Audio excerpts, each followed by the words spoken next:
ઇલેક્શનનો માહોલ જામ્યો હોય ત્યારે મતદાનની વાત તો થાય ને થાય જ. ત્યારે આપણા સેલિબ્રિટીઝ શું બોલી રહ્યા છે, શું કહી રહ્યા છે મતદાનને લઈને.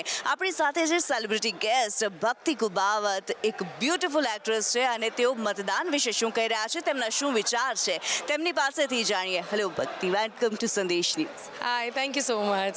સો ભક્તિ, જો વાત કરવામાં આવે મતદાનની, સૌ કોઈ પોતાની રીતે મત આપવા માટે જાય, તેના માટે અપીલ કરતા હોય છે, પરંતુ જ્યારે ભક્તિની વાત આવે, ભક્તિ શું વિચારે છે મતદાન વિશે? આઈ થિંક મતદાન એક પાવર છે, a power to choose a leader જે તમારા ડેવલપમેન્ટ સાથે સાથે દેશના ડેવલપમેન્ટમાં તમને સાથ અને સહકાર આપે. એક એવા લીડરને આપણે ચૂઝ કરીએ જે તમારા જેટલા પણ પ્રોબ્લેમ્સ છે એનું સોલ્યુશન લાવે. મતદાન કરવું એટલે ઇમ્પોર્ટન્ટ છે બિકોઝ એ હક જેના પાસે નથી એને ખબર છે કે મતદાન શું વસ્તુ છે. આઈ થિંક ઇન્ડિયા એક એવા ફેઝમાં જઈ રહ્યું છે જ્યાં we are having a very beautiful transition into getting better financially, economic wise. આપણે અગર સ્વચ્છતાની વાત કરીએ, ઇવન ક્લેનલીનેસ વાઇઝ, અને સાથે સાથે દેશ વિદેશમાં આજે એક એવી કન્ટ્રીનું નામ બોલાય છે ને એ છે ભારત, ઇન્ડિયા. તો જ્યારે ઇન્ડિયા વિશે આટલી ચર્ચા થઈ રહી છે ત્યારે આઈ થિંક ટૂંક જ સમય મને એવું દેખાઈ રહ્યું છે કે ઇન્ડિયા નંબર 1 થશે. પણ એના માટે એક દેશને ડેવલપ થવો બહુ ઇમ્પોર્ટન્ટ છે. એટલે development of infrastructure, development of schools, development of health care, road સારા બનવા જોઈએ, વિચાર સારી થવી જોઈએ, ઇન્ટરનેશનલી ઇન્ડિયાનું જે ઇમેજ છે એ સારું થવું જોઈએ. આપણા જે બોન્ડ્સ છે જેટલા પણ કન્ટ્રીઝની વચ્ચે એ સારા થવા જોઈએ. આમ શ્યોર બધા જાણી રહ્યા છે કે આખું વર્લ્ડ ઘણા બધા વોર્સ થઈ રહ્યા છે વર્લ્ડમાં. ત્યારે આપણને સેફ અને સિક્યોર ફીલ કરાય છે આપણો એક ટ્રુ લીડર કે એક ટ્રુ સિસ્ટમ.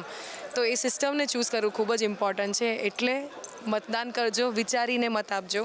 અને ઘણીવાર શું થાય કે પ્રચાર અને પ્રમોશનના પાછળ ઘણી બધી અફવાઓ બહાર આવતી હોય છે. તો તમે ફેક્ટ્સ રાઇટ કરો અને પછી જ વોટ કરો. સો નાનપણથી જ મેં એક જ વસ્તુ સાંભળી છે કે વોટ આપવો એ આપણી રિસ્પોન્સિબિલિટી છે. તો આઈ થિંક એ રિસ્પોન્સિબિલિટીને તમે સરસ રીતે બધા એક્સેપ્ટ કરો અને with a head held high. It's a moment of pride, it's a power કે તમે કોઈને ચૂઝ કરી શકો છો. સો આઈ થિંક મતદાન આપવું બહુ જ જરૂરી છે. બિલકુલ, ખૂબ જ મહત્ત્વની વાત કરી છે ભક્તિ. અને જ્યારે તમે મતદાનનો દિવસ જ્યારે હોય છે એ એક્સાઇટમેન્ટ કેટલું હોય છે કે ભાઈ આજે તો મતદાન કરવા જવું જ છે?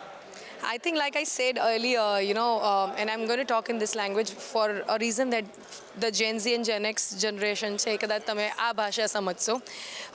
એન્ડ ધ ન્યૂ વોટર્સ, મારી અપીલ એમને છે જે પહેલાં વોટ કરી રહ્યા છે તો એ લોકો કરવાના જ છે. But to the new voters I would request you that please do not misuse this power. Please use this power in a right way and vote the right person, the right leader who's going to lead India to another level. And I want to see India as like the superpower. Now, enough of other countries being the superpower. It's time that India shows who's the boss. So, એટલે please vote કરજો. અને excitement તો હોય જ. હું Indian citizen નથી, હું OCI holder છું. એટલે હું મત નથી આપી શકતી. એટલે હું મારા મિત્રોને જોતી હોઉં છું કે તમે એ લોકો બધા મતદાન કરવા જતા હોય છે. સો મારી તો અપીલ સરકાર સાથે એ પણ છે કે જે OCI હોલ્ડર્સ છે એને પણ આ મોકો આપો કે અમે પણ અમારા લીડર્સને ચૂઝ કરી શકીએ. છતાં હું નથી ચૂઝ કરી શકતી એટલે હું મારી ક્લેન ઊભી કરું છું જ્યાં હું એમને કહું છું કે પ્લીઝ વોટ કરવા જજો. બિલકુલ, એટલે એક રીતે તમે પણ ઘણા બધા લોકોને ઇન્સ્પાયર કરો છો, કારણ કે તમારા પણ ઘણા બધા ફોલોઅર્સને જે છે તે પણ તમારી વાતથી પ્રભાવિત થતા હોય છે. થેન્ક યુ સો મચ ભક્તિ અમારી સાથે વાત કરવા માટે. Thank you so much. Thank you and please vote. બિલકુલ, તો વોટિંગ માટે ભક્તિએ કરી છે વાત. સેલિબ્રિટી બોલે છે એમાં કેમેરામેન દિલાવર શેખ સાથે કિન્નરી શાહ, સંદેશ ન્યૂઝ, અમદાવાદ.